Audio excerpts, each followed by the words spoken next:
Assalamualaikum warahmatullahi wabarakatuh.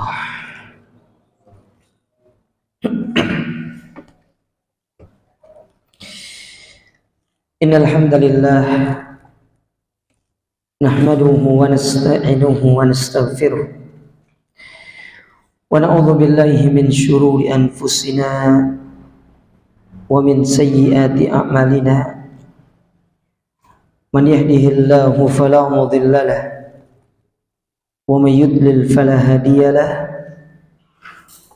واشهد ان لا اله الا الله وحده لا شريك له واشهد ان محمدا عبده ورسوله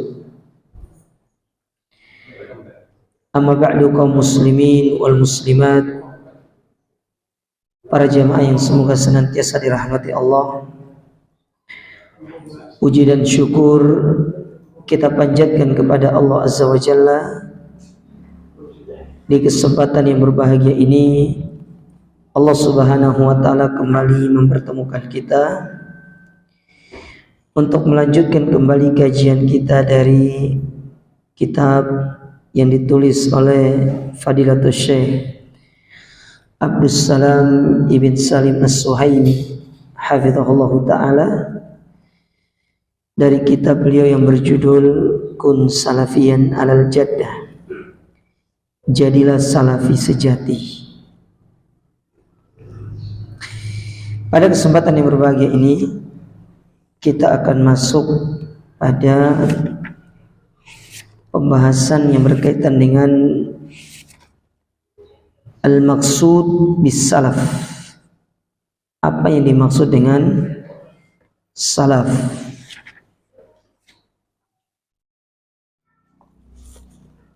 Dikatakan di sini, taqaddama dzikru manhajis salaf fil aqidah.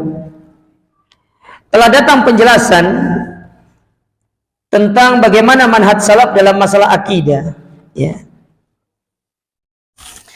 Wa ahammul mumayyizat, dan apa yang menjadi keistimewaan dari manhaj salaf. Nah, kita tahu kan bahwasanya manhaj salaf itu di antara keistimewaannya, untuk lihat pada halaman sebelumnya, dibawakan di situ diantaranya adalah sabatu ahli al-haq, bahwasanya pengikut manhaj salaf itu dia kokoh di atas akidahnya. Kenapa demikian? Karena diambil dari Al-Quran dan Sunnah.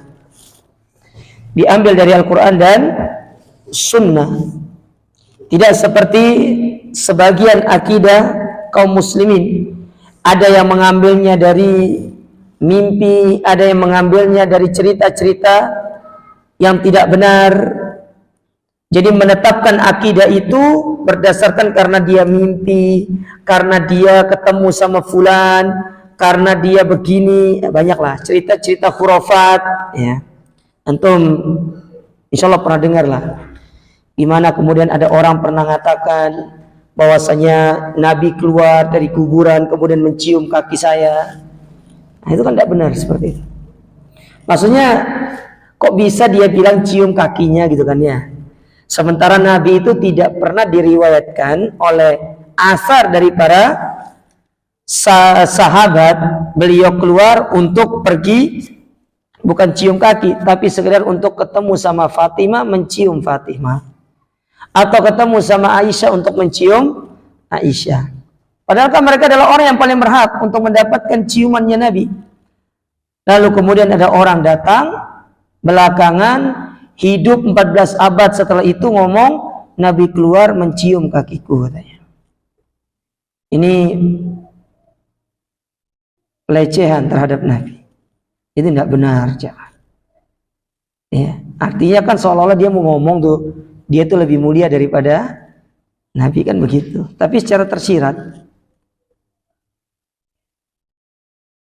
Baik. Wa anna ahamma ma yumayyizul manhaj salaf fil aqidah, maka di antara perkara yang paling menjadi keistimewaan dan pembeda manhaj salaf dengan manhaj yang lainnya dalam masalah akidah, wa huwa hasrut talaqi fi kitabillahi wa sunnati rasul.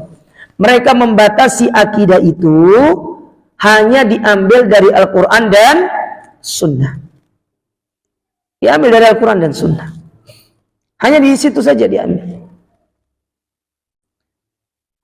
Adapun kesepakatan para ulama, kalau bertentangan dengan dalil tidak boleh untuk kita ikuti, karena memang kesepakatan para ulama insya Allah mereka itu pasti berada di atas dalil, karena Nabi SAW sudah mengatakan la tajtami ummati ala dhalal, umatku itu tidak akan bercerai-berai atau tidak akan bersatu di atas kesesatan. Ini Nabi SAW mengatakan demikian, memberikan sebuah rekomendasi, umat Islam tidak akan bersatu di atas kesesatan. Artinya para sahabat dan generasi-generasi setelahnya tidak akan bersatu di atas kesesatan, di atas akidah yang lurus.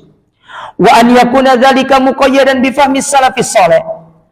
Dan tidak cukup hanya sekedar mengambil Al-Quran dan Sunnah sebagai sumber akidah, tetapi harus ditambah lagi satu.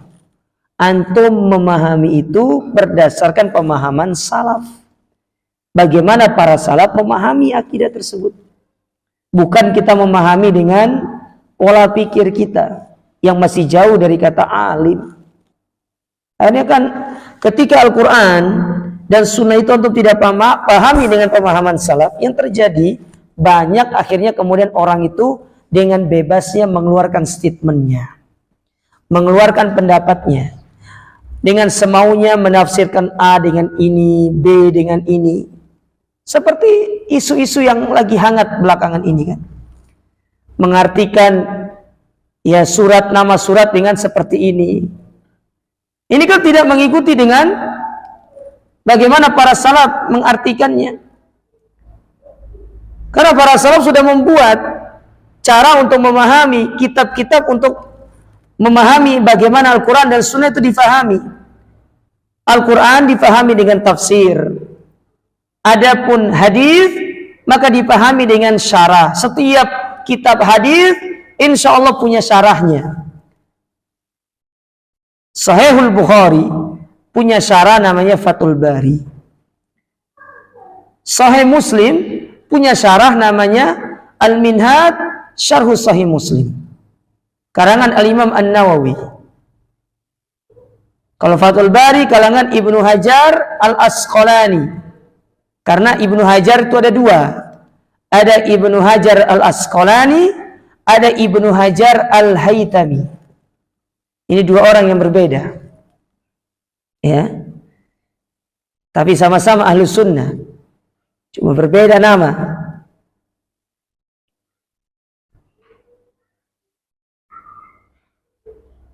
Sunan Abi Dawud punya syarah namanya Aunul Ma'bud. Tinggal kita lihat bagaimana penjelasan para ulama dari kitab-kitab tersebut, bagaimana kemudian mereka menjelaskan tentang hadis Nabi Shallallahu Alaihi Wasallam. Dan bahkan sekarang kita dipermudah, antum pingin lihat syarah-syarah tersebut, tinggal antum lihat di aplikasi. Ya, kalau antum menuntut ilmu, saya sarankan untuk antum memiliki sebuah aplikasi. Nama aplikasinya itu adalah Al-Mawsu'ah Al-Hadithiyah namanya. Al-Mawsu'ah Al-Hadithiyah, antum bisa download, baik itu di Play Store ataupun di App Store, itu antum bisa download untuk melihat hadis itu syarahnya apa, derajatnya apa, kemudian riwayat-riwayatnya siapa saja.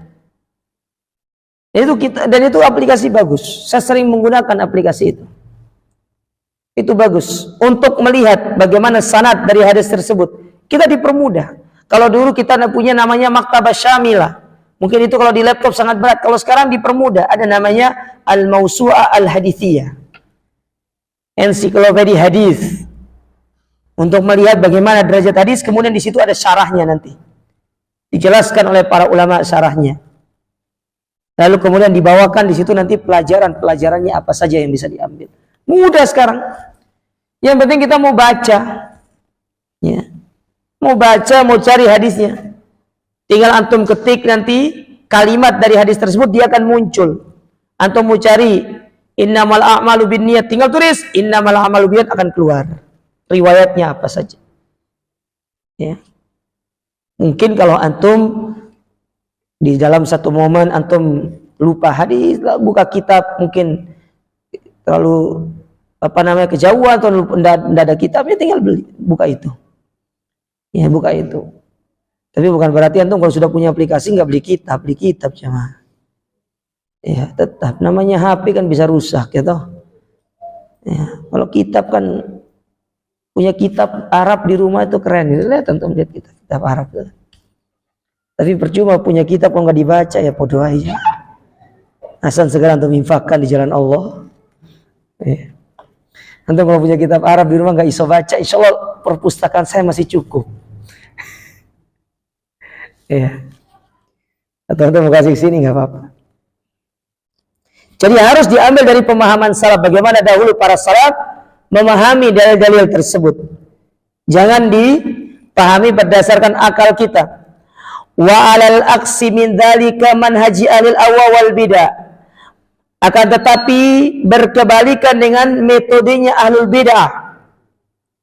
Bagaimana metode ahlul bidah dalam menetapkan akidah?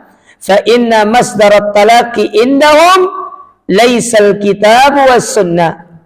Bahwasanya sumber pengambilan akidah dari ahlul bidah itu bukan dari Al-Quran dan Sunnah. Yaitu tadi diambil dari pendapat ustadznya, diambil dari pendapat kiainya, dia diambil dari cerita-cerita, diambil dari karena mimpi begini segala macam. Insyaallah antum pernah dengar lah. Jadi diambil dari cerita-cerita yang gak jelas, melakukan ini tadi malam begini, ya melakukan seperti ini, cerita-cerita nggak jelas.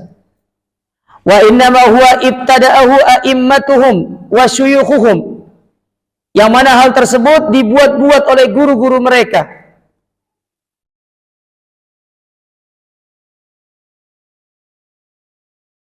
Summa ta'wilul kitabi was sunnah ila ma huwa yufaqihu ahwa'ahum. Kemudian mereka itu mentakwil apa-apa yang ada di dalam Al-Quran dan Sunnah itu sesuai dengan hawa nafsu mereka. Contoh, mereka takwil seperti Mu'tazilah mentakwil istawa dengan istaula. Dan ini disebutkan oleh Abul Hasan Al-Asy'ari. Jadi akidah yang mengatakan istawa itu bermakna istaula itu adalah akidahnya Mu'tazilah. Dan itu dijelaskan oleh Abul Hasan Al-Asy'ari dalam buku beliau yang berjudul Maqalat Al-Islamin. Itu dijelaskan karena Abul Hasan Al-Asy'ari 40 tahun berada dalam manhajnya Mu'tazilah. Jadi ketika beliau bertobat, beliau umumkan tobatnya di hadapan masyarakat dengan mengatakan saya berlepas diri dari manhajnya Mu'tazilah. Lalu kemudian beliau menjelaskan tentang akidah Mu'tazilah secara terperinci. Di antaranya dalam buku Al-Maqalat Al-Islamin dijelaskan bahwasanya qala al-Mu'tazil, berkata orang Mu'tazilah, istawa bimakna istaula. Istawa itu artinya adalah istaula, menguasai. Padahal ulama Ahlus Sunnah dalam kitab-kitab tafsir Ahlus Sunnah yang antum buka, Al-Imam Ibnu Katsir di antaranya menukil perkataan dari para sahabat yang bermakna istawa artinya adalah ala wartafa, sebagaimana kata Abu Aliyah. Nama istawa itu adalah tinggi dan di atas. Itu istawa. Tapi mereka takwil, mereka selewengkan maknanya. Kata mereka kalau kita maknakan istawa ini dengan bersemayam, berarti satu, kita menyerupakan Allah dengan makhluknya. Maka kita jawab, Allah sendiri yang mengatakan dalam Al-Quran, laisa kamitslihi syai'. Allah tidak sama dengan makhluknya. Allah tidak sama dengan makhluknya. Kemudian yang kedua, kalau memang makna istawa itu adalah istaula, kenapa Nabi dari awal tidak menjelaskan makna istawa itu dengan istaula? Sesimpel itulah kita berpikirnya.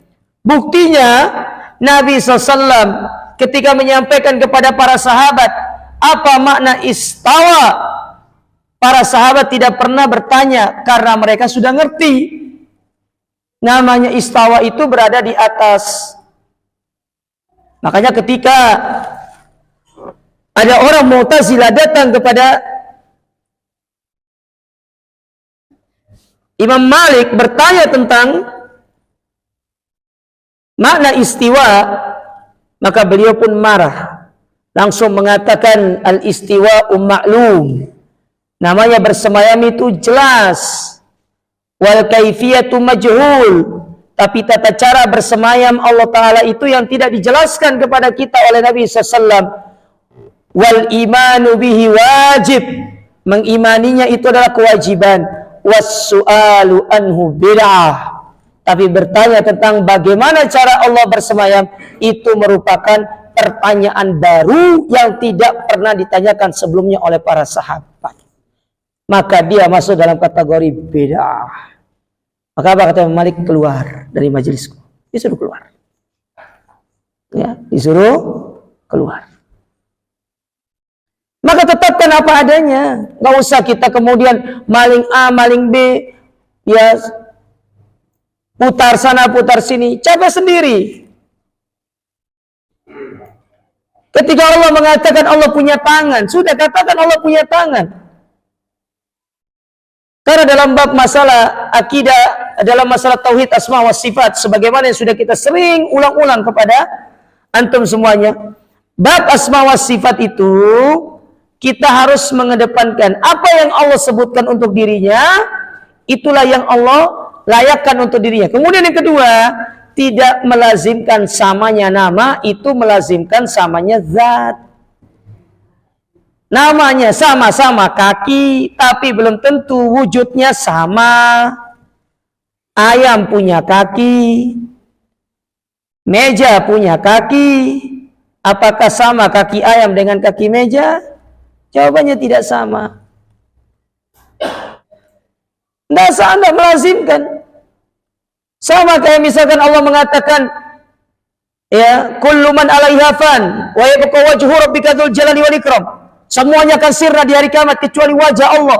Kita tidak bisa katakan Allah punya wajah, karena ketika Allah katakan punya wajah, Allah sama dengan makhluk. Maka kita katakan namanya wajah itu umum. Sekarang apakah sama wajahnya manusia dengan wajahnya kayak wajah sapi? Tentu tidak sama. Masa antum musamakan antara wajah antum dengan wajah sapi? Makanya kesamaan nama tidak melazimkan samanya zat. Kalau antara makhluk saja itu ada perbedaan, apalagi kemudian antara kita dengan Allah. Walillahil masalul a'la. Laisa kamitslihi syai'. Allah tidak sama dengan makhluk. Sudah tetapkan apa adanya. Makanya kan pusing-pusing sendiri. Ya, pusing-pusing sendiri mereka. Mereka itu kalau sudah kalah hujjah jamaah, ujung-ujungnya apa? Ini Wahabi ini, dikit-dikit bid'ah, dikit-dikit bid'ah. Dalilnya kullu bid'atin dhalalah. Lah, Nabi yang ngomong kok. Kok antum repot banget sih mikirnya? Karena Nabi sudah ngomong beda, ya sudah selesai urusan. Sekarang antum beragama ini ngikut siapa? Mau ngikut kiai atau ngikut Nabi? Mau ikut ustaz atau ngikut Nabi? Seberapa besar pun tingginya ilmu ustaz kita, seberapapun gelarnya ustadz kita, tetap tidak bisa mengalahkan Nabi SAW. Lalu kemudian kita mengedepankan ucapan seseorang daripada ucapan Nabi SAW. Ini konsep beragama yang keliru, fatal jemaah. Ya, sangat fatal. Kalau antum sangat menghormati yang namanya guru besar, maka Nabi itu adalah gurunya guru besar. Ya, itu Nabi SAW. Makanya kan kemudian Imam Malik memberikan sebuah apa? Sebuah kaidah. Kullu kalamin yu'khad wa yutrak ila sahib hadzal kubr. Setiap ucapan orang itu bisa diambil, bisa ditinggalkan, kecuali satu orang. Itu ucapannya Nabi SAW. Ucapan manusia boleh kita tinggal kalau dia tidak sesuai dengan koridor syariat, boleh kita ambil kalau dia sesuai dengan syariat. Tapi ucapan Nabi SAW, karena ucapan Nabi adalah wahyu, tidak mungkin apa yang dikeluarkan oleh Nabi SAW itu adalah perkara yang menyesatkan. Sesimpel itu manhaj salaf itu jemaah. Tidak perlu ditakwil-takwil. Wa timaduhum 'alal akal. Kemudian di antara bentuk akidah mereka, mereka menggunakan akal. Jadi kalau tidak masuk akal, mereka tidak ikuti. Padahal akal itu kan sudah bisa kita bantah akal itu. Akal manusia terbatas. Logika sederhananya, antum ketika antum sudah selesai berwudu lalu batal gara-gara buang angin, apakah antum cukup membersih tempat buang angin atau berwudu dari awal? Kita disuruh berwudu dari awal. Padahal logikanya yang kotor itu adalah tempat keluarnya, tapi kita disuruh berwudu dari awal. Contoh yang lain, kalau kita bermain logika, kenapa ketika seorang wanita haid yang diperintahkan untuk mengqadha hanya puasanya, tapi tidak disuruh mengqadha sholatnya? Bukankah sholat itu lebih utama daripada puasa? Kenapa Allah tidak menyuruh untuk mengqadha sholat bagi seorang wanita haid? Kenapa hanya disuruh untuk mengqadha puasanya? Coba pakai logika aja. Coba untuk pakai logika. Padahal kita tahu salat itu sebagaimana kata Nabi SAW, awwalu ma yuhasabu bihil abdu yaumal qiyamati as-salah. Amalan yang paling pertama kali dihisab adalah salat. Kalau salatnya benar, yang lainnya ikut baik. Tapi kalau salatnya buruk, yang lainnya pun akan ikut buruk. Tapi ketika seorang sedang haid, wanita itu yang disuruh qadha tetap puasanya, bukan disuruh qadha salatnya. Inilah agama. Tidak bisa kita menjadikan akal, karena akal manusia itu terbatas. Kenapa kalau wanita yang ditinggal mati oleh suaminya dia harus ada masa iddah? Kenapa laki-laki tidak pakai masa iddah?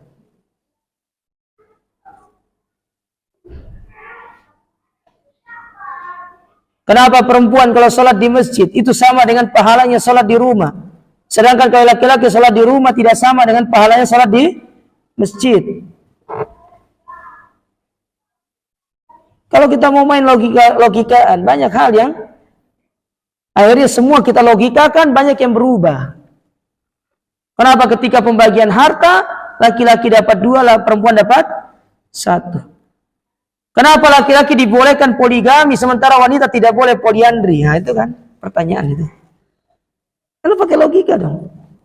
Tidak masuk, syariat itu tidak bisa pakai logika. Makanya Ali bin Abi Thalib membantah orang-orang yang menjadikan akal sebagai landasan beragama, terutama akidah. Kata Ali bin Abi Thalib, kalau sekiranya agama itu dengan akal, maka tatkala bab masalah massul khufain, membasuh 2 khuf, yang harusnya dibasuh itu bagian bawahnya, bukan bagian atasnya. Karena yang kotor bawahnya, bukan atasnya. Sementara kita ketika masul khufain, kita disuruh membasuh bagian atasnya. Itulah agama. Dia tidak bisa dengan logika. Karena logika manusia itu terbatas. Akal manusia terbatas. Sementara ilmu Allah itu luas.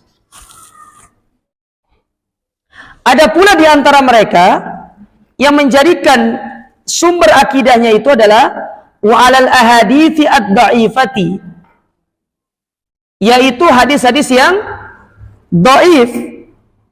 Mereka menjadikan hadis-hadis yang dhaif sebagai sumber akidah. Sementara kita tahu dalam pandangan para ulama namanya hadis dhaif itu hanya sebatas pada bab fadhailul a'mal.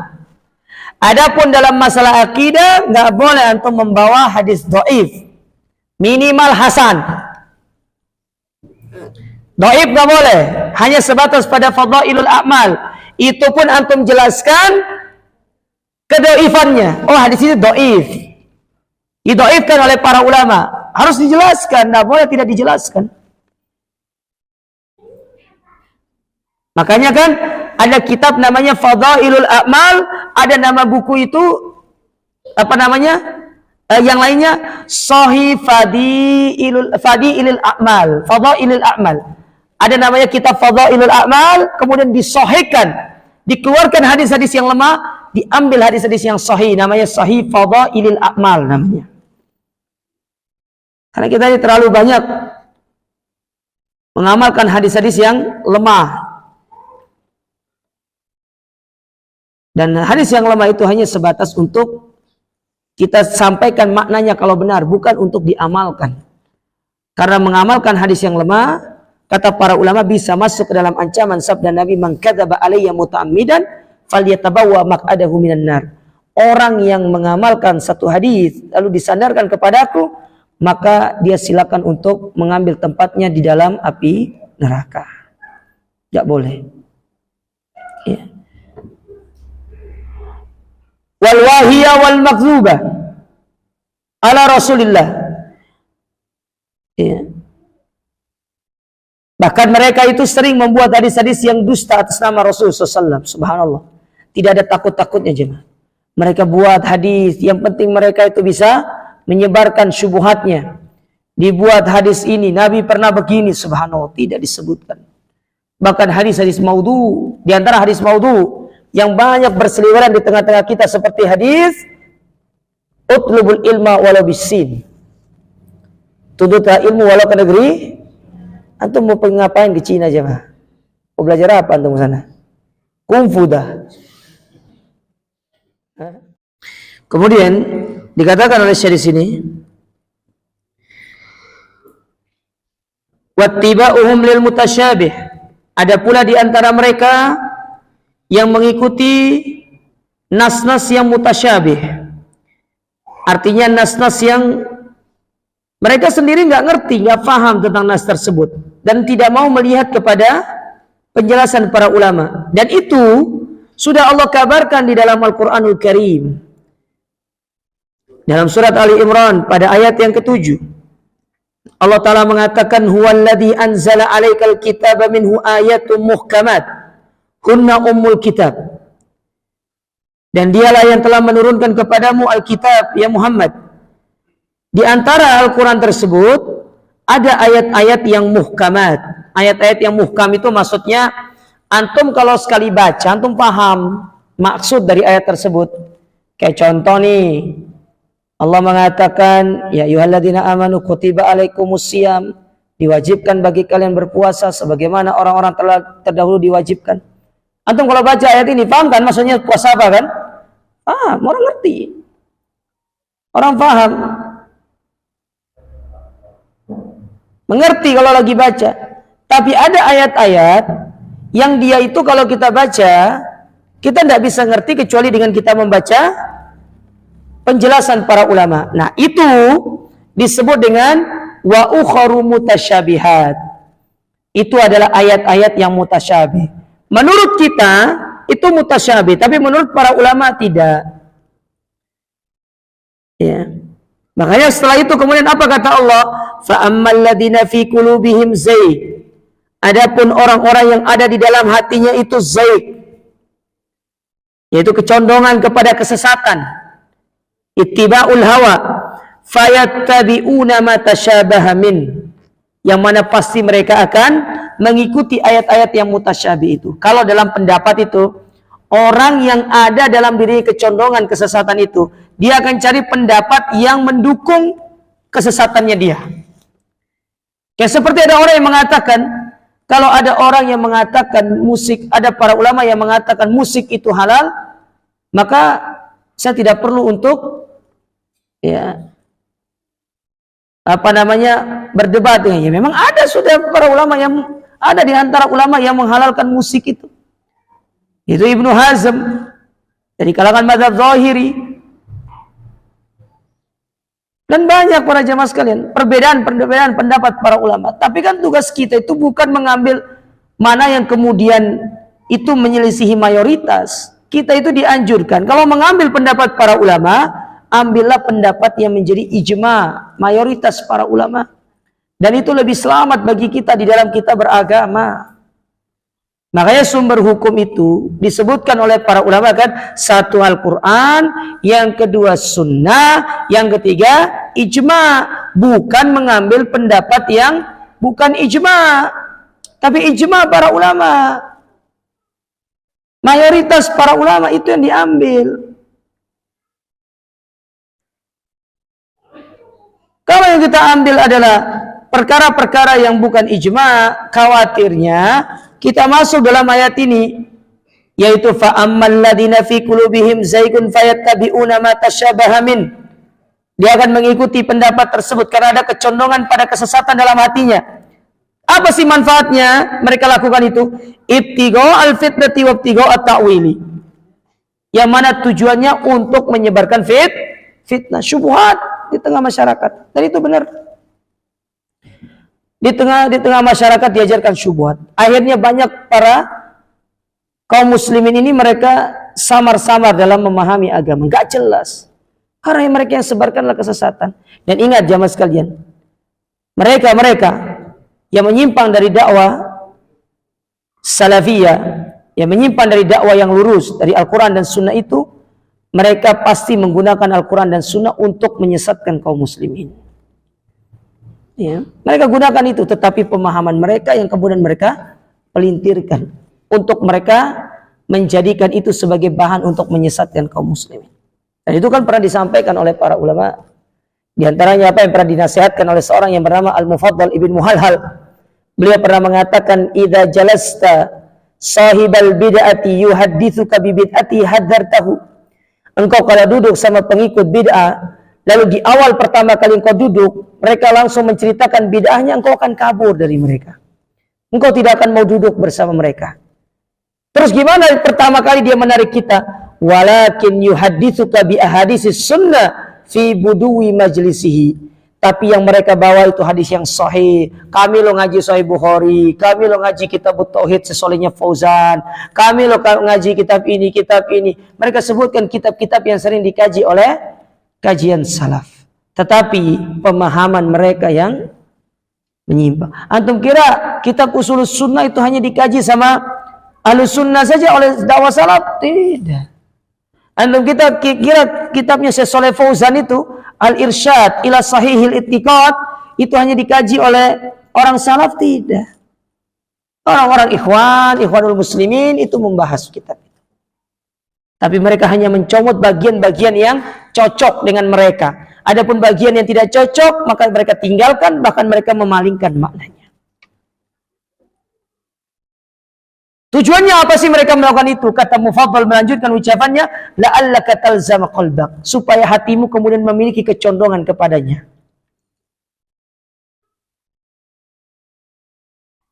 Wa yudkhilu 'alaika bi bid'atihi, lalu mereka memasukkan bid'ahnya ke dalam dirimu. Famata takhruju min, kalau sudah bid'ah itu masuk dalam diri kita, kapan kemudian bid'ah itu akan keluar? Akhirnya kita dibaiki. Mereka mengawali pengajiannya dengan mengatakan innal hamdalillah amma ba'du fa inna astaqal hadits kitabullah. Oh, sunnah sudah ini. Ini kajian sunnah. Ini kajian sunnah sudah. Oh, jangan. Antum jangan keliru, jangan. Ya. Jangan keliru. Tapi lihat hakikat yang mereka sampaikan. Loh Ustaz, terus gimana kita tahu caranya mereka sunnah atau tidak? Makanya antum ngaji dulu tentang sunnah, antum akan tahu apakah mereka sunnah atau tidak. Tapi kalau antum masih berprinsip ambil baiknya, buang buruknya, ya sudah. Gimana caranya kita mau menjelaskan kepada antum? Repot sudah. Repot. Sama kayak orang bilang ini ote-ote, bukan, ini bakwan. Bukan, ini ote-ote, bakwan.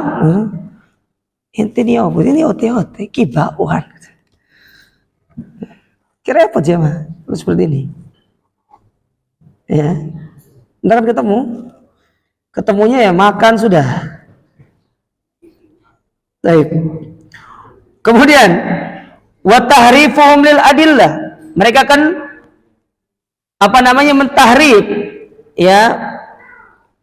Wa ta'wiluha, mereka akan memalingkan makna dan mentakwil dari ayat-ayat tersebut, takwilan fasidan, dengan penafsiran yang fasid. Itu tadi ya kata mereka mentakwil firman Allah Ta'ala bal yadahu mabsutatan, kedua tangan Allah Ta'ala itu terbentang. Maksud mereka Allah nggak boleh kita katakan punya tangan karena Allah kayak makhluk. Yang maksud dari bal yadahu mabsutatan, kedua tangan Allah terbentang, maksudnya adalah Allah itu dermawan. Nah, ya, antum udah perlu kasih tahu Allah itu dermawan.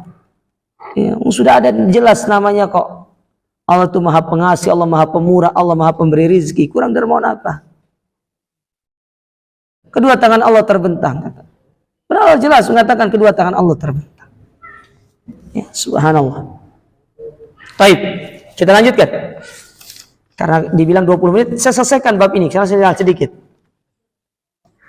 Yaqul Ibnu Qayyim, berkata Ibnu Qayyim di dalam kitab yang berjudul I'lamul Muwaqqi'in, beliau mengatakan wabil jumlah, maka kesimpulannya, faftiraqi ahlil kitab waftiraqi hadhil ummah ala 73 firqah innama aujabahu ta'wil. Bahwasanya perpecahan ahlul kitab dan perpecahan umat ini menjadi 73 golongan, tidak lain penyebabnya adalah ta'wil, memalingkan makna yang salah. Memalingkan makna yang salah. Makanya kenapa terjadi perpecahan? Karena kita tidak merujuk kepada sumber yang satu. Kita tidak mengembalikan pengertian Al-Quran dan Sunnah itu kepada penjelasan ulama yang mumpuni keilmuannya. Kita lebih memilih dengan pendapat kita. Tolong dipahami jemaah ya. Kita kalau mencari makna satu istilah atau satu hal dalam urusan agama, jangan mendahulukan makna bahasa dibandingkan dengan makna syar'i. Karena bagaimanapun makna syar'i itu lebih utama daripada makna bahasa. Contoh, kalau antum hanya mengambil makna bahasa dari sholat, sholat itu artinya apa? Doa. Berarti kalau antum berdoa, antum sudah dikatakan sholat. Jadi tidak perlu antum ruku sujud, yang penting antum berdoa, sudah dikatakan sholat. Itu kalau makna secara bahasa. Iya. Sedangkan yang dimaksudkan dengan sholat itu makna secara istilahnya, syar'inya. Apa itu? Satu ibadah yang diawali dengan takbir, diakhiri dengan salam, dengan bacaan yang khusus, gerakan yang khusus. Itu sholat. Berarti di luar ucapan dan gerakan yang khusus tersebut, maka bukan dari gerakan sholat. Maka jangan kita mengambil dari sisi makna bahasa. Banyak di antara kita itu yang sering mengambil dari sisi makna bahasa untuk dijadikan sebagai hukum di dalam agama. Tidak boleh. Bukan cara mengambil hukum itu seperti itu, bukan. Islah datang ke Thayyibah belajar aja lah. Kun salafiyan al-jaddah, selesai urusan. Itu repot-repot ya mah. Ya nanti selesai kajian ada gorengan. Fi makliyat atau enggak? Fi makliyat? Fi makliyat. Ayo. Ada gorengan. Gorengan bahasa Arabnya itu makliyat.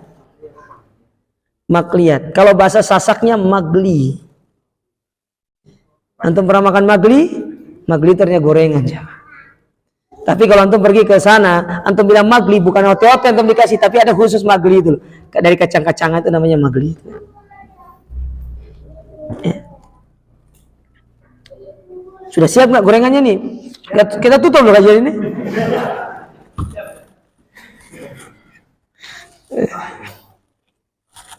5 menit lagi. Lanjut. Yaqul Ibnu Abil Is Al-Hanafi. Berkata Imam Ibnu Abil Is Al-Hanafi dalam kitab Syarah Aqidah Tahawiyah, beliau mengatakan,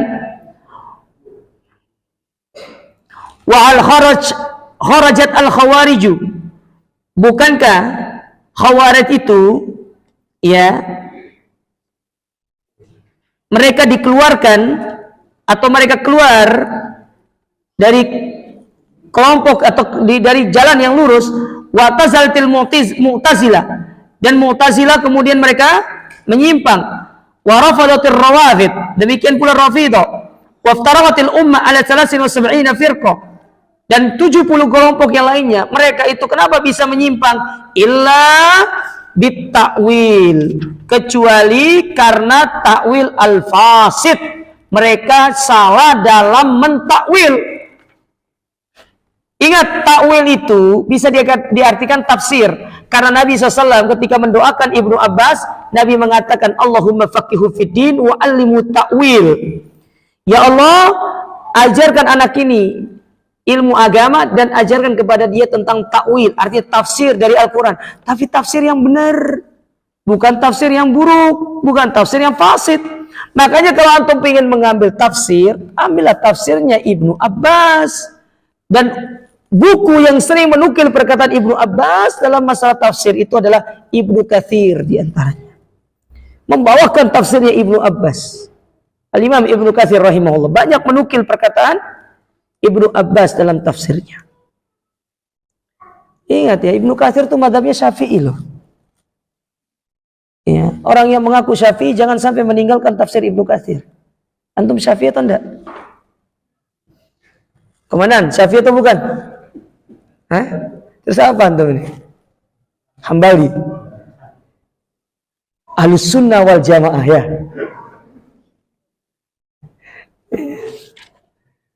Ibnu Katsir itu mazhabnya Syafi'i. Ya, Ibnu Katsir rahimahullah ta'ala. Muridnya Ibnu Taimiyah. Ya. Ibnu Taimiyah itu punya murid kan banyak. Salah satunya siapa? Ibnu Katsir. Nah, Ibnu Katsir mazhabnya Syafi'i, sementara Ibnu Taimiyah mazhabnya Hambali. Guru dengan murid bisa apalagi saya dengan Pak Sarmin bisa beda. Usianya sudah beda. Baik. Fahadha manhajul ladzi salakahu ahlul ahwa wal bidah. Inilah metode ahlul ahwa dan bidah dalam menetapkan akidah. Mukhalifun liman haji ahli sunnati wal jamaah. Karena mereka itu menyelisihi ahli sunnah wal jamaah. Taib. Anda mau sebutkan satu faedah jamaah. Kenapa disebut dengan ahli sunnah wal jamaah? Kenapa disebut dengan ahli sunnah wal jamaah? Disebutkan oleh Syekh Hamid Al-Atiq, ya. Masih saya ingat, ini dalam daurah bulan kapan? Pokoknya sebelum puasa kemarin. Sebelum puasa kita ada daurah di Namira. Kita membahas bukunya itu Arba'una Haditsan fi Haqqi Rabbil Alamin. 40 hadis yang berkaitan dengan hak Allah Subhanahu wa taala. Beliau menukil perkataan Ibnu Taimiyah. Kenapa disebut dengan Ahlus Sunnah wal Jamaah? Yang pertama, mereka disebut dengan Ahlus Sunnah karena mereka di dalam berakidah mengambil sunnah. Tidak mengambil pendapat ahlul ahwa, tidak mengambil hawa nafsu mereka, mengambil sunnahnya Nabi sallallahu alaihi wasallam. Mengambil Al-Quran dan sunnah, makanya mereka disebut dengan Ahlus Sunnah. Dan kenapa mereka disebut dengan wal jamaah? Karena mereka mengambil pendapat ijma'. Mereka mengambil pendapat ijma', bukan mengambil pendapat yang menyelisihi ijma'. Makanya mereka dikatakan Ahlus Sunnah wal jamaah, mengambil sunnah dan mengikuti pendapat ijma'. Ini disebut oleh Ibnu Taimiyah dalam bukunya. Ya. Makanya kenapa mereka disebut Ahlus Sunnah? Karena dua hal: mengikuti sunnah dengan pemahaman salafus saleh dan mengikuti ijma'. Makanya kita dituntut, yang menyandang nama dari Ahlus Sunnah, kita dituntut untuk mengikuti sunnah dan mengikuti pendapat ijma' alias mayoritas para ulama. Ya. Biar antum tahu kenapa disebut Ahlus Sunnah wal Jamaah. Ini pendapat Ibnu Taimiyah. Dan antum tahu Ibnu Taimiyah, dia seorang mujtahid. Ya, tinggi sudah kedudukannya. Bahkan beliau itu sudah dikatakan boleh untuk mengeluarkan hukum sendiri. Saking luar biasanya Ibnu Taimiyah. Dan orang-orang tidak senang dengan Ibnu Taimiyah karena banyak membantah dari pemikiran-pemikiran. Ibnu Taimiyah banyak membantah pemikiran yang dijadikan sebagai sumber mereka. Ibnu Taimiyah punya buku namanya Minhajus Sunnah An-Nabawiyah untuk membantah orang-orang Qadariyah dan Rawafid. Dipantah sama Ibnu Taimiyah. Ada 3 jilid kalau nggak salah. Ada di rumah. Ya, bukan 4 atau 5 kalau lupa saya. Ada di rumah. Kalau antum mau baca aja, enggak apa-apa. Tapi siap-siap bawa Panadol aja. Karena bahasanya berat. Dan benar kata Ustaz Firanda, ya, buku-buku Ibnu Taimiyah itu berat. Ya. Karena memang pada masanya beliau menghadapi orang-orang yang pemikirannya berat-berat. Maka Ibnu Taimiyah itu luar biasa sekali. Ya. Tuh, standai. Dikit lagi. Ya, us bangun beliau. Taib. Mukhalifu liman hajalis sunnah wal jamaah fin nadhar, yaitu dalam masalah pandangan dalil dalam teori, wal istidlal dan cara mereka itu untuk mengambil dalil tersebut, wa huwa min a'zami awamili tafarruqil ummati al-islamiyah, dan inilah sebab yang menjadi faktor utama kenapa banyaknya umat Islam itu bercerai-berai. Andai kata kita itu mengambil dari sumber yang satu, enak ya, selesai urusan. Tapi kan banyak pemikiran, ngambil A, ngambil B, padahal tinggal lurus saja, ikut Al-Quran, Sunnah, pemahaman salaf, selesai. Makanya bersyukurlah kita dikenalkan dengan manhaj salaf, manhaj yang bersumber dari Al-Quran dan Sunnah. Dan semoga Allah Ta'ala memberikan kita istiqomah di atas manhaj salaf ini sampai kita meninggal dunia. Tapi kita cukupkan sampai di sini jemaah. Ini yang bisa kita ambil pada kesempatan ini. Kita akhiri subhanakallahumma rabbana bihamdika, syulan tastaghfiruka wa atubu ilaik, wa akhiru da'wana alhamdulillahi rabbil alamin.